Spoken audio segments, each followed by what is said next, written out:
السلام علیکم ویلکم ټو دیروی اکیډمي. دیروی اکیډمي کې تاسو ته خوش آمدید وایو. نن به موږ زده کوو انګلیش 10 شارټ سنټنسز. د انګلیش لس مختصر جملې چې هغه تاسو هر ورځ استعمالولی شئ. نو خپل قلم او خپله کاپي راوالئ او دا ځان سره لیکئ او بیا دا زده کوئ. اولنۍ جمله د موږ سره did you say something. تاسو وویل. did you say something. did you say something. تاسو وویل. ته چاته وې تاسو وویل نو څه به وې did you say something. دویمه جمله د موږ سره when did I say. when did I say ما کله ویلی دي. when did I say ما کله ویلی دي. دریمه جمله ده third sentence دی موږ سره I want to meet you. I want to meet you. I want to meet you. زه غواړم چې تا سره میلاو شم یا زه غواړم چې تا سره ملاقات وکم. څلورمه جمله ده gave me a chance. gave me a chance. gave me a chance. ماله یو موقع راکړه. ماله یو چانس راکړه.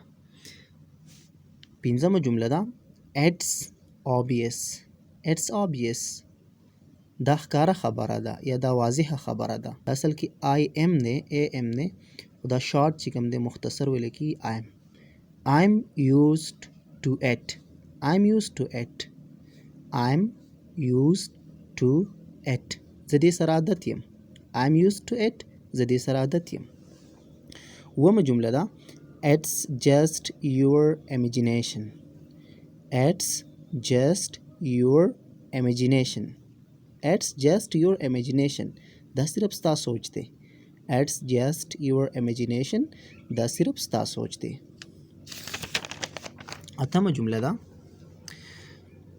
I don't want to talk to you. I don't want to talk to you. I don't want to talk to you. زه نه غواړم چې تا سره خبرې وکړم. زه نه غواړم چې تا سره خبرې وکړم. I don't want to talk to you. نهمه جمله ده try to understand. try to understand. understand. د ځان پوهه کولو کوشش وکړه. د ځان پوهه کولو کوشش وکړه. په دې خبره باندې د ځان پوهه کولو کوشش وکړه.